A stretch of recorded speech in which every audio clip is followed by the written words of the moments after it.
Are we all good to go? Okay, I'm going to slowly start. So, how is everyone? How was the party last night? Did you get some food, drinks? Did everyone see the line breakers? Like the band was playing last night? Yeah. So much fun, right?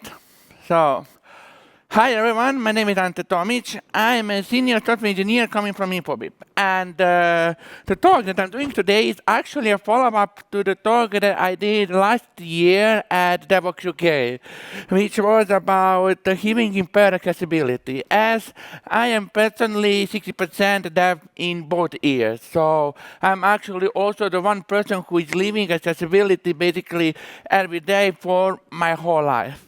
So what I want to do with this talk is kind of like work on raising awareness, so kind of like trying to help you learn or show how to actually work from the different perspectives. But first, maybe a few things about me. So who am I? Who the hell is this guy wearing a ducky t-shirt in front of you, right? My name is Ante Tomić. I'm 31 years old, senior software engineer at InfoBip. I'm coming from Croatia. And I am, for the past 9 years, working in InfoBip. And I'm focused more on the technical part of web development. So I'm working on the web infrastructure, React, Webpack, microfrontend, blah, blah, blah, blah, blah, blah, blah. So kind of thing like that. I'm focusing on developer customer experience and actually so whoever uses our products, either customers or the teams, that they have better experience. And I'm also kind of involved with the community. I speak at meetups, conferences, events. I'm also dabble in writing blog posts. And I'm also a mentor and educator, and I am trying to, I'm leading internship program for the new students inside of multiple countries for InfoBip.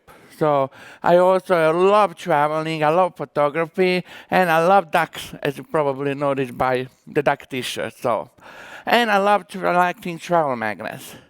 And you know, you also have contacts at the end, but if anyone will want to contact me, I'm available on Twitter, on our X, LinkedIn, and also Blue Sky.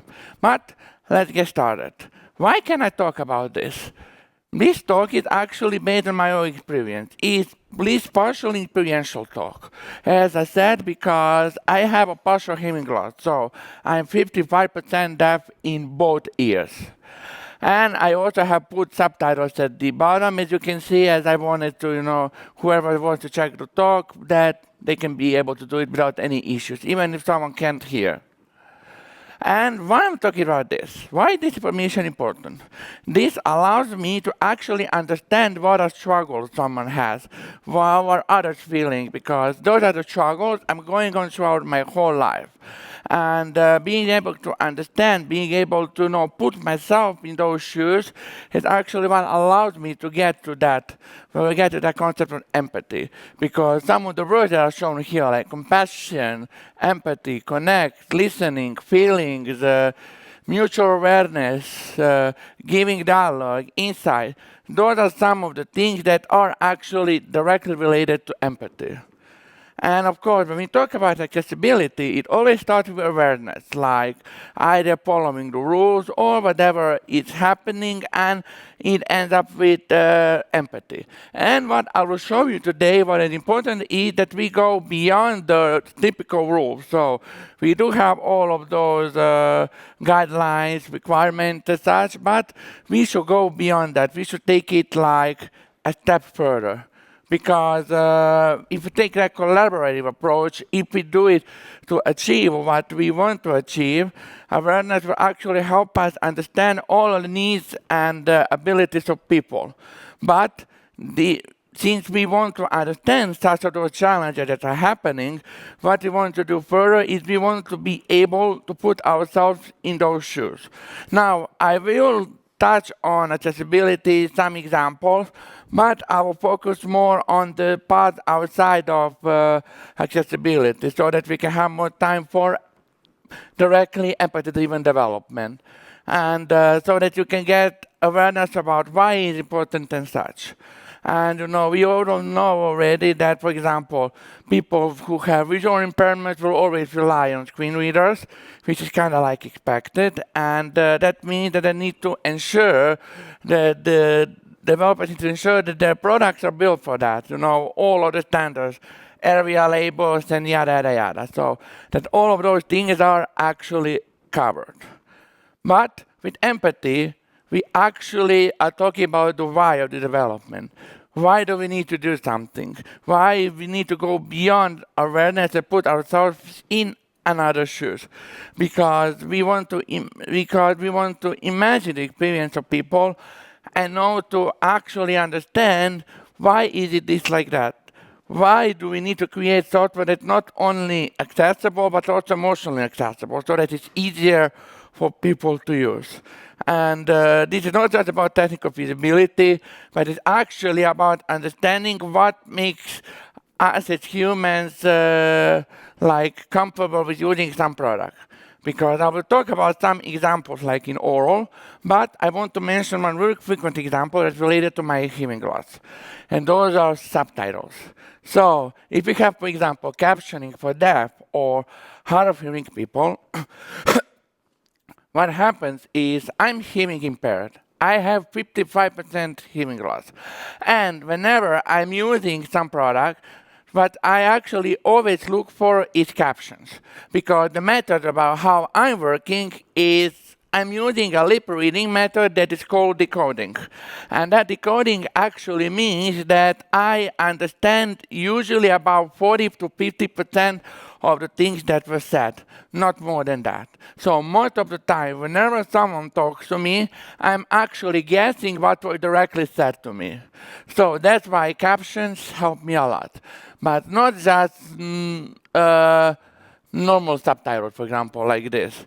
Because if we don't have even subtitles or we don't have closed captioning, of course, people with hearing loss or deaf people will feel frustrated. And they need to actually have it possible that they can watch whatever needed, same like everyone else. And I think closed captions here are a very good example. So we have closed captioning, we have, of course, subtitles, and we have something called SDH. Has anyone heard of SDH? So SDH means subtitles for deaf and hearings. But for example, you also need to understand localization and how something is specifically done per country is also very different things. For example, when you look at the USA sees closed captioning and subtitles as separate things, so they see them as something independent. But for example, Latin America, subtitles are closed captions. And one good example which can mention that, especially those critical non-speech elements, as you can see here, is, for example, we can look at the example of Netflix. Netflix, everyone uses Netflix, right? So let's look at a brief video, and you can see how actually the menu. You can see that we have audio descriptions, so that we have typical audio.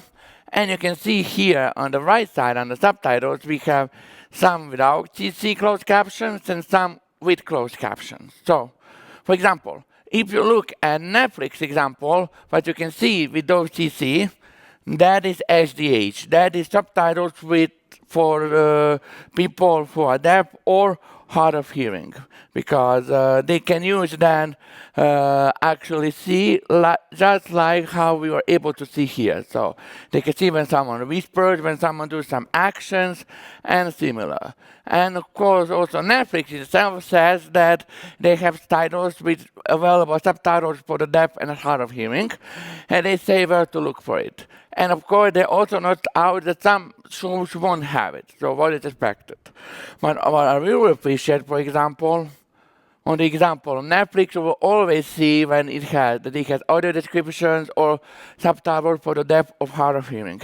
And for someone who relies on accessibility, especially for hearing loss like me, is a thing that really helps a lot. So that is something that significantly makes it easier. Because when you think about empathy, one really good quote I saw somewhere is this: empathy is not hearing, it's understanding. And in there, understanding is the ultimate accessibility feature. Because yes, it can only be about the rules, but we need to go beyond the rules. We need to think about, is this, for example, what is enough for our customer to be able to use it?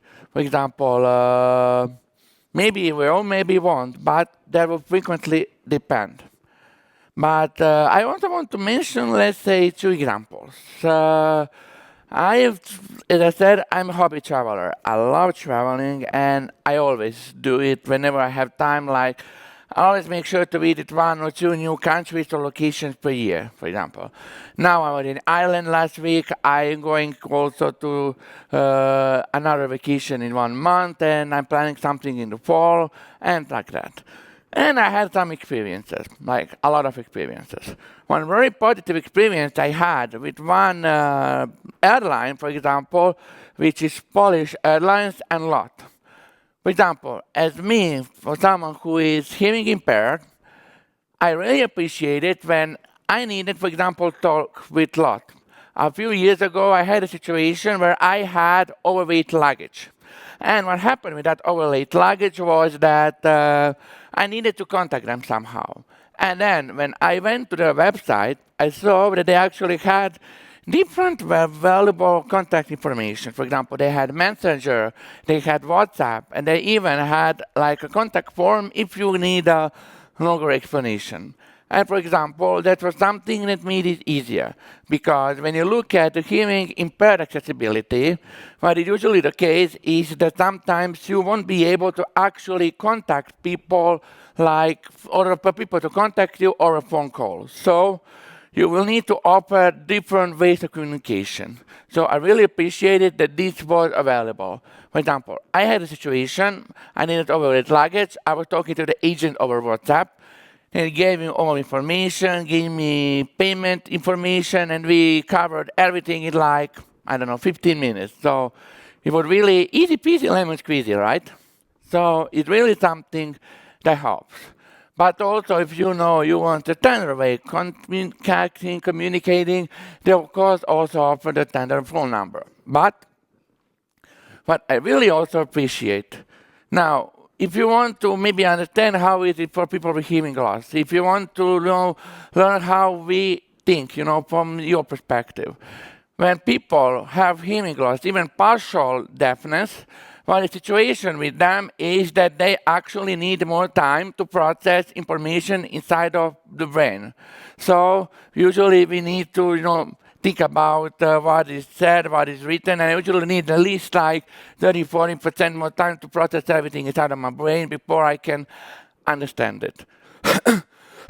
So for example, one very good example of accessibility, at least in terms of people who need something like that, especially for hearing loss, is having some sort of direct information, graphics that immediately directs you towards what is something.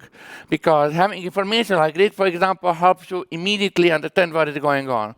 And also, always having information organizes what helps as well.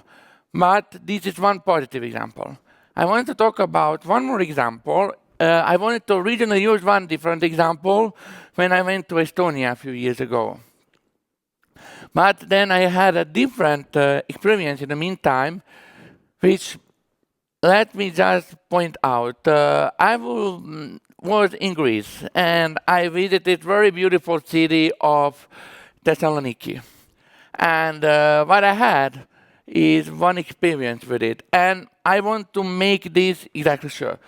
So this here, I will talk about only the accessibility example gaps, especially for someone who has hearing loss or is deaf. And this is not meant to criticize or judge the museum, because the museum is really good and it is also really interactive. So I want to show specifically accessibility gaps that I had as someone who is partially deaf. So I had experience that I was exploring the museum. And what happened was, for example, they had these, let's say, information shown visible. And what happened then was that everything was in Greek language. So nothing was written in English, but they did, for example, offer audio guides. So they were provided in English, which helps. It was like you can open in audio and you can listen to it. But there were a few problems with that. For example, what happened was that people who have hearing loss disability are either partially or fully deaf actually rely on written text and caption. And as we were talking about subtitles for hard of hearing or deaf, ADH, we need to be aware that that should apply also to audio content. And I will mention later one example also related to podcasts, because there are some podcasts that also make it possible for people with disabilities to be able to listen. Here, because I'm talking about audio podcasts, here I'm talking about deaf people and hard of hearing ones. But also, audio guides aren't always enough. For example, for me, I was able to find a way around to understand some basic meaning. But what happened for me, for example, was that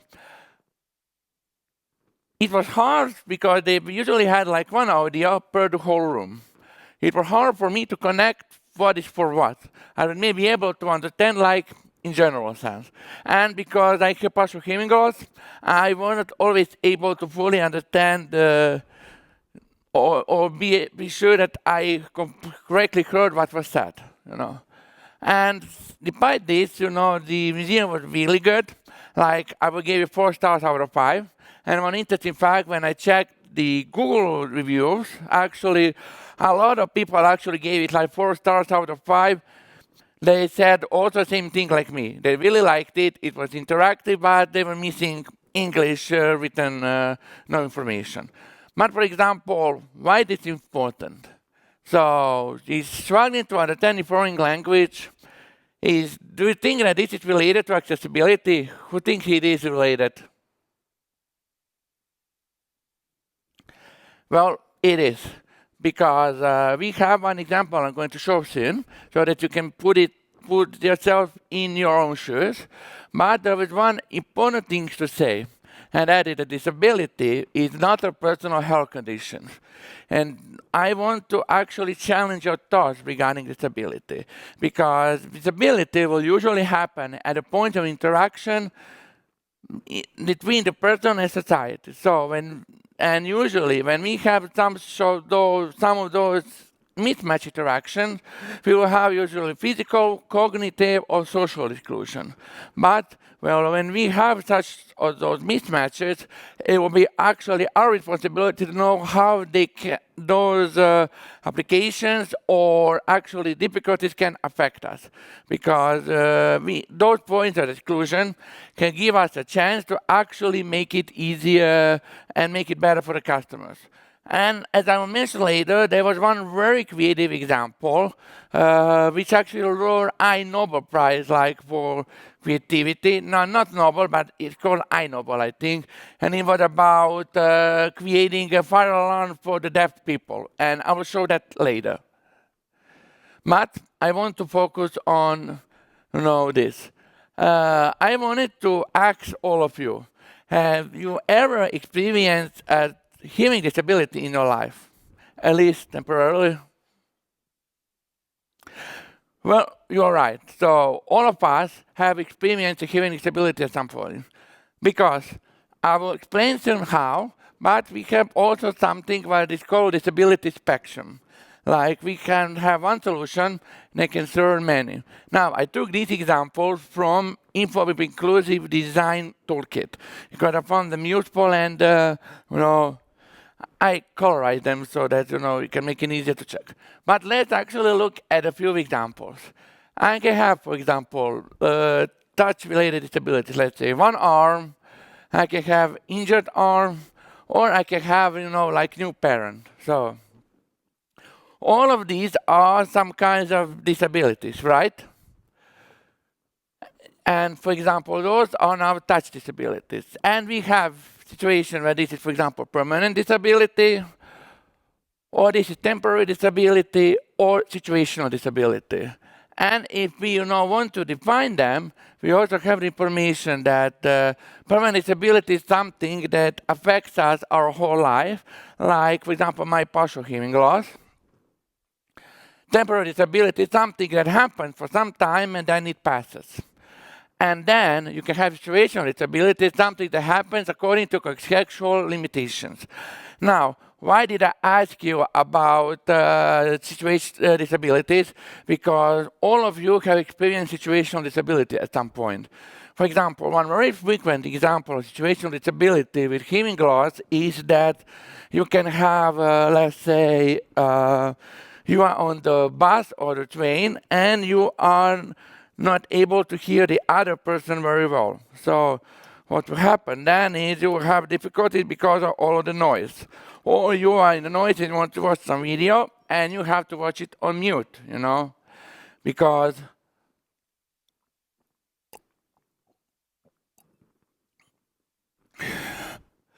there is one also advocate, her name is Svetlana Kuznetsova, and she did actually the research about hearing loss effects of captions on the customers. And she actually found out, and the research, that 89% of the content gets watched from start to finish when they have captions, or 89% more. So having captions can really help, especially, for example, situational disability. We solve for touch disabilities. But for example, we can also have hearing disabilities, like deaf, ear fracture, for example, because that is spasms, and you can have situational disability, like bartender who needs to hear the in all the noise and can struggle with that.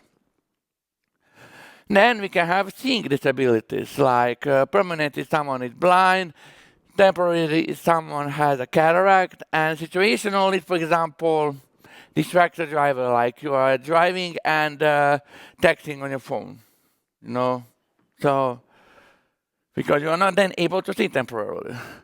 And then we have speaking disabilities. We have, for example, someone in nonverbal. And for example, InfoWeb actually collaborated by using the AI with one of the company that actually specializes in enabling normal conversations for the people with speech disabilities. So I will show later. Temporarily can be the laryngitis. Or, like woohooing a lot at the party last night and how I'm trying a little bit to talk right now. And situational disability can be some heavy accent, like there are some accents that can be hard to understand. I was actually thinking, about some of those, like, you can see a lot of different videos regarding it, so it can be really interesting to see. But all of this, let's say, means some sort of something created by Microsoft inclusive design, and that's something called persona spectrum.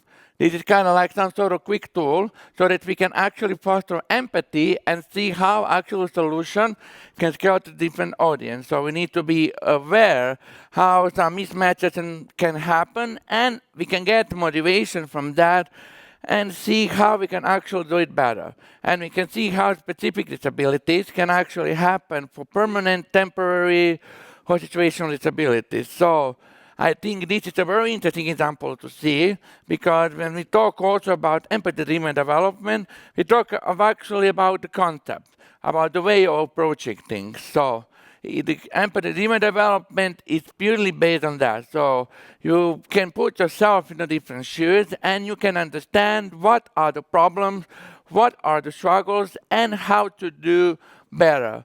Why is it better to actually think outside of the box and read better?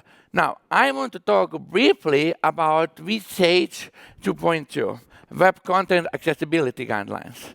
Now, what is important with them is that we need to be aware of them for a few very important reasons. Now, what happens with web content accessibility guidelines, as I would say, what is going on is that, for example, very soon European Accessibility Act will go into action in June for the European Union. So this is actually the topic that's getting very actual and which is getting very important. Because we usually did WCAG 2.2, we have 3 levels. We have levels A, which is like easiest level, some sort of limited accessibility that we need to offer. Then we have level AA, which is like the recommended level, and I think that even the UK actually asked for the accessibility on that level, UK government, I think. And we have AAA, which is actually harder to achieve, but this is actually generally not recommended for full compliance, and it's not always possible to achieve it. So it's a very hard level to do. This is like a normal mode, and this is like, when you have in development a strict mode. So you need to be aware of kind of like that as you work on your products, you should generally aim for levels A and AA. Now, I will give you some examples, useful links and such, but because we have limited time, I won't get into them deeper. But as I said, most companies will aim to meet level AA. So I will show you at the end, and we have time, what UK government has prepared, and they have really amazing guides. I was actually thinking to put them into talk, but I wasn't sure how much time I would have. Because also the UK government, what they said, they require accessibility compliance, because what the situation is that in the UK, 1 out of 5 people actually live with some sort of disability. So they say that it should meet level AAA or V stage 2.2, and that, we should be, for the availability in the UK, you should be compliant with such sort of guidelines and such. So you have more information on Gov.uk website about it, and they have really amazing guides about accessibility. Probably the best ones I've seen anywhere. So it's something really good to be aware of. And as I said, we have for European Union, we have incoming European Accessibility Act 2025, which actually will mark that all products that are more important for people with accessibility must be accessible. And this will have the effect similar to how GDPR is working with the European Union. So this is something incredibly important. If I'm not wrong, I think the guidelines were established in like 2018, but like that now are coming into effect. So it's something very important to be aware of. Why is it important also to be? Because today there was a WebAIM, so which actually did an analysis of the million homepages, and they also have found out that 94.8% of homepages actually have stage 2 failures. So they are not fully compatible with the accessibility. Because when you talk about accessibility, there's no in the middle. You're either accessible or are not accessible. And a lot of the times they go after those companies that are actually partially accessible. Because if someone doesn't have accessibility, they are usually more likely to go or people who have partial accessibility, because there is no partial yes or no. There's only yes or no. But you can see that it is getting better, but let's say slowly, step by step.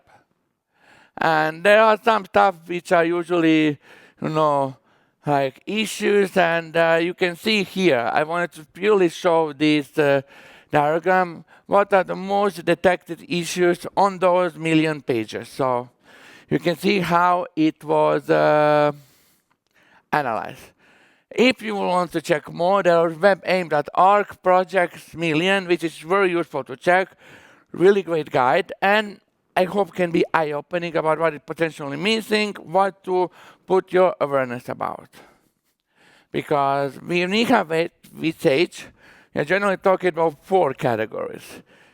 Perceivable, which is like make content readable by screen readers, alt text, color contrast, having captions and transcripts, and yada, yada, yada. Then we have operable, and this means make keyboard navigation intuitive, descriptive links and headings and such. Then we have understandable, which is like clear language indication, consistent and such.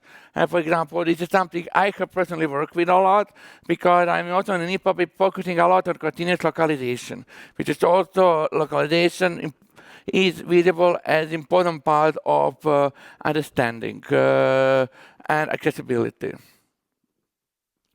And then we have robust, which means that it should work with assistive tech, should be also consistent and organized. And if someone also wants to understand or remember it, there is also a really cute acronym, which is called POUR. Now, I won't go into it much deeper, especially because we have 20 more minutes. So I will speed up a little bit. But I will tell you, if you want to check, you of course always have this age documentation available, which has really good guides. And also, I really like that they have these like links or captions visible on the site. And of course, if anyone wants a link, there's this cute ducky QR code. And you'll be able to check also it later. And there's one really useful link, which is this VSAGE 2.2 checklist. When I was doing research for the talk, I found it out, and it is a very nicely organized checklist, which allows you to check according to the levels, according to the VSAGE versions, and you can see actually what is needed to be accessible. You can actually use it as some sort of useful checklist.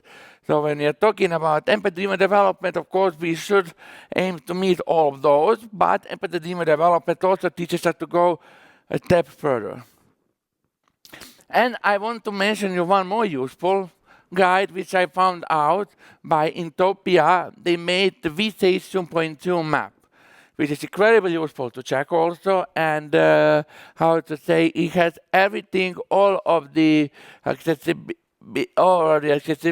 VSAGE guidelines organized by all of the 4 categories that we have mentioned. And for example, if I want to show you, let's say, perceivable, you can see that it has time-based media, text alternatives, adaptable, distinguishable, keyboard accessible, also operable. So you can see that it has a lot of things. So this is useful also to check out. If someone needs it, you have the QR code here. But I want to talk more about that empathy part, because you need to learn to put ourselves in the customer's shoes. So I want to talk about one useful link, which is empathyprompts.net, and you have it here also. And I will show it now a few examples. And this is purely based on what is available out of the tool. So this is not made to, make anyone accountable with demonstration or something like that. So this is just made to help everyone else understand how this is something working. So I want to challenge you to think. For example, let's say that you want to wake up early, and you set alarm for 3 in the morning and immediately try to book a flight for vacation, right? Is it easy to do? Who thinks it's easy to do at 3 a.m.? They usually say, from our speakers, if we can wake up at 3 a.m. and talk about something, then that is the talk we should do. So for example, this, let's say, for empathy, this demonstrate or can help you a little bit understand how we can be diminished problem-solving skills. So for example, this is one example that probably can be solved by making your website a little bit more straightforward or organizing and make it easy to get whatever needed. And then you can, for example, have a really standard example that is for blindness, where you can have a screen reader and you can try to use it and understand how it is working and going on. And this is that example that we have seen already, but I'm going to skip up so that we can have more time for other examples.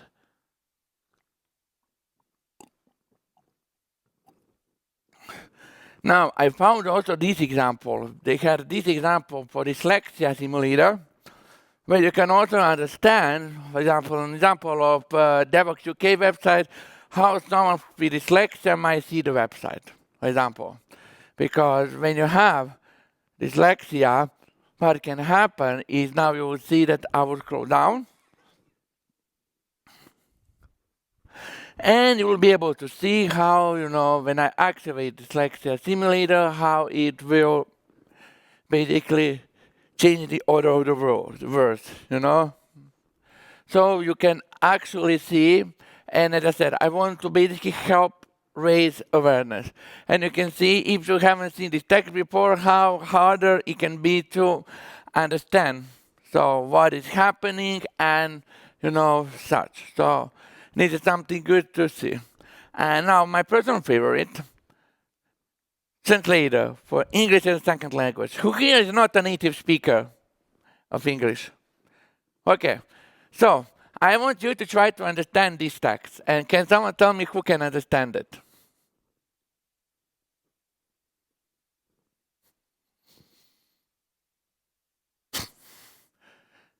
So can anyone understand it? Oh, awesome. That's not easy, right? Yeah. So I prepared this with the help of AI. The usually methodology that most websites follow, and this is called plain English. This is the original text, which is really easy to read. So this plain English methodology means that you want to make text easy to read, easy to understand, and easy to translate and navigate around. So this is something good to be aware of because it can help you understand much better how to write, because I recommend you to also look into it if you are writing and even content or even like working on your web applications. And then we have some useful vision-related simulation where I have some extensions, and I will just mention them that we have web disability simulator, for example, on Chrome, which is a very useful one. And also provides some nice information. And there is also, only on Firefox, we have no coffee, which is also some sort of visual disability simulator, which used to work in Chrome, but now works only in Firefox. But it is good to be good to get awareness of it. But you need to be aware of one more thing. So when I am, for example, in Google Chrome and you open developer tools, you can get running command and you can get rendering view visible. And you actually also need to know that you can actually look into vision-related disabilities also from Google Chrome. So because when I have this render or show rendering, and then I have also these vision deficiencies, I can actually check some of those vision-related disabilities, as you can see here. So I can actually try some of these by myself. And I just want to quickly go through the examples to show you that, for example, how it could look with the blurred vision, let's say. And this is also from Chrome DevTools.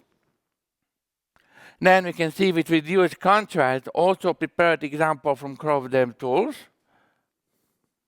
Then we can see, for example, with Trinatopia, which is that there are no receptors for the blue colors. This is also made with the Chrome DevTools.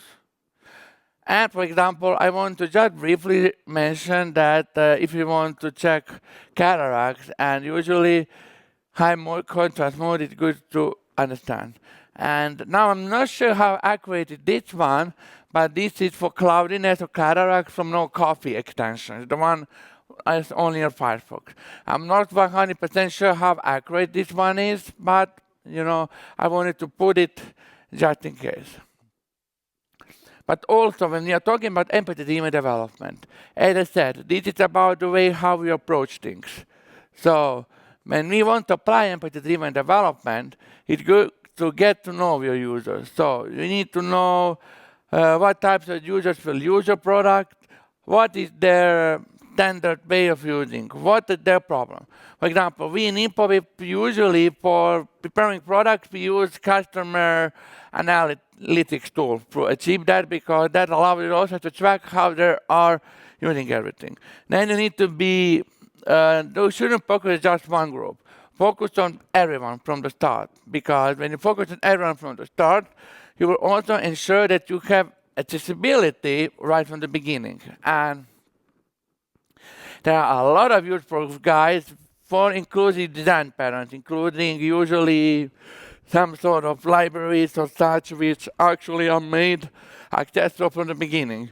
So when you actually follow those inclusive patterns, what are good practices, then you will make it work for everyone. Because there is one important thing to say: when you design for the edges, everyone benefits. Because when you have, for example, subtitles, captions, what happens with those subtitles and captions is that even people with foreign languages who don't have English as a first language or something like that, they will also usually use subtitles and captions because they are just learning the language. So by preparing something for example, someone with hearing loss or someone who is deaf, you actually help everyone benefit from it because a big amount of people who don't have any disability actually use those subtitles and captions. So this is something good to be aware of.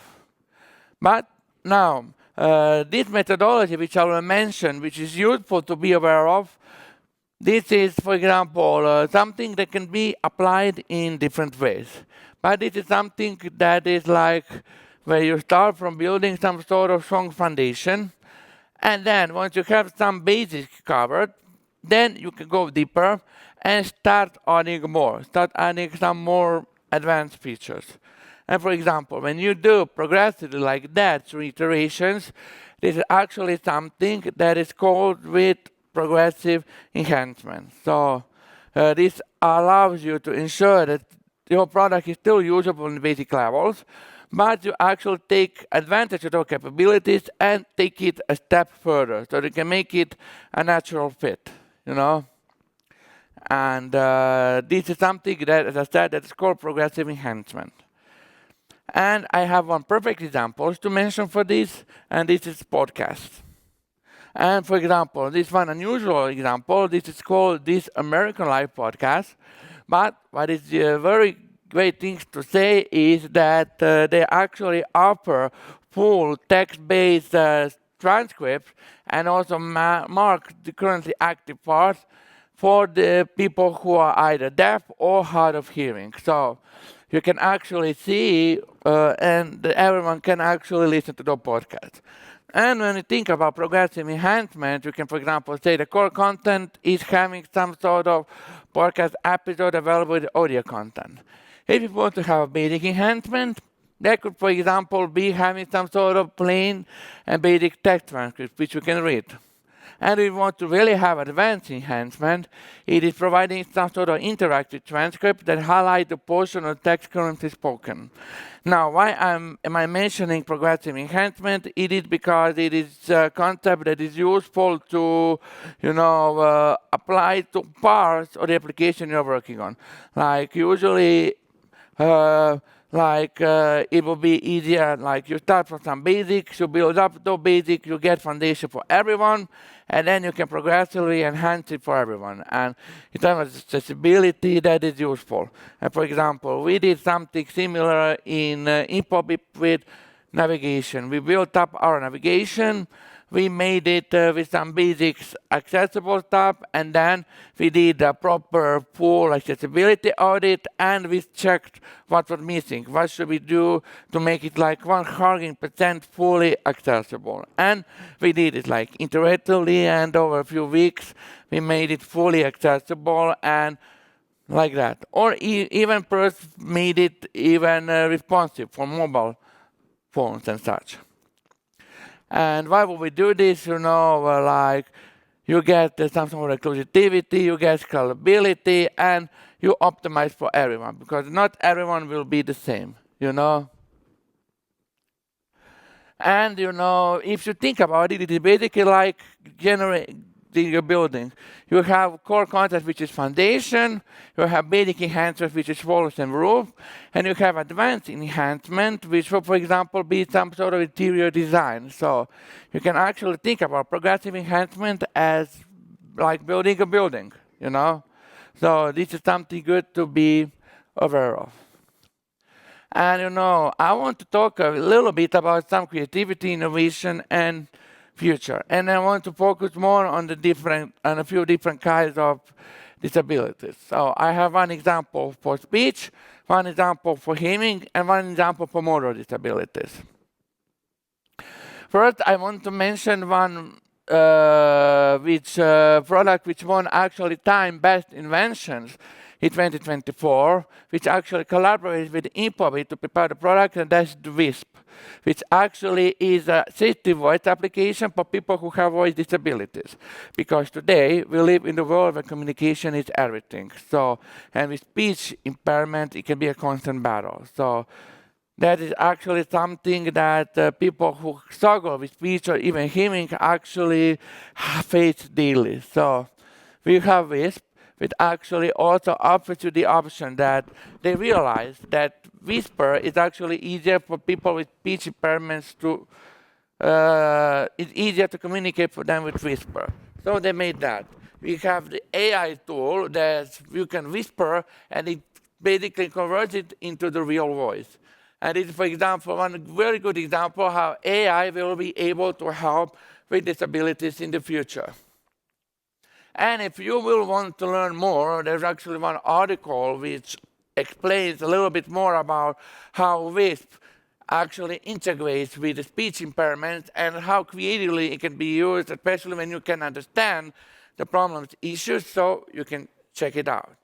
And of course, one very good more example to mention is Microsoft Xbox Adaptive Controller, which is actually designed for gamers who have mobility impairments. And what it's used for it is that you can connect different accessibility adaptive devices to it, so you can make it work for yourself. So, and one last example is for hearing loss. So, what happened in Japan? Who likes the smell of wasabi? So, what they did in Japan, they actually ditched the noise for the nose. So, they actually made a new fire alarm for the deaf people, which when there is a fire, it basically releases the smell of wasabi. They made a test on the 15 people. 14 deaf people managed to wake up. That one person didn't wake up because they have a cold and a stuffy nose. So, this is basically the example of how you can actually see the problem for our customers and how you can do it creatively. Because there are many solutions and there are challenges. And ingenuity is usually the best tools to kick down the barriers on inaccessibility. And solutions like this show how creative, how smartly we can use things. And just to wrap up in the last section, we have a couple more minutes, how it is actually connected. Progressive Enhancement development is the why. So it guides on how to make the enhancement with user needs and emotions in mind. Then we have progressive enhancement, how we can approach things. So we can iteratively work on making our products more and more advanced while providing the basics for everyone. And then accessibility is the goal. So we want to make sure that we can reach all of the 7 million people, so that everyone can access and use our technologies, web applications really effectively. Because we need to ask ourselves, why do we need this? What benefit can it bring to our customers? Because me, as someone with hearing loss, I always appreciate when, everything is nicely organized and people go all beyond to prepare for yourself. Because you should try with something small. Do smaller things, smaller changes.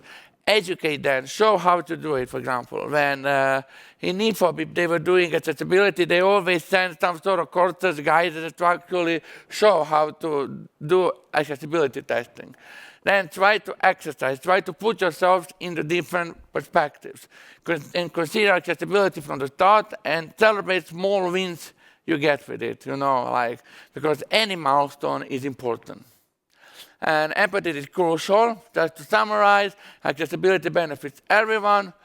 So you need to start with empathy, build accessibility in from the start, and together we can actually make a more accessible and inclusive digital world that actually helps everyone. And just to repeat, remember, when you design for the edges, everyone benefits. So when you design for accessibility, everyone will be able to use that, and it will make their lives easier. And they will appreciate it, and they will be frustrated because they are less likely to have actually difficulties with it.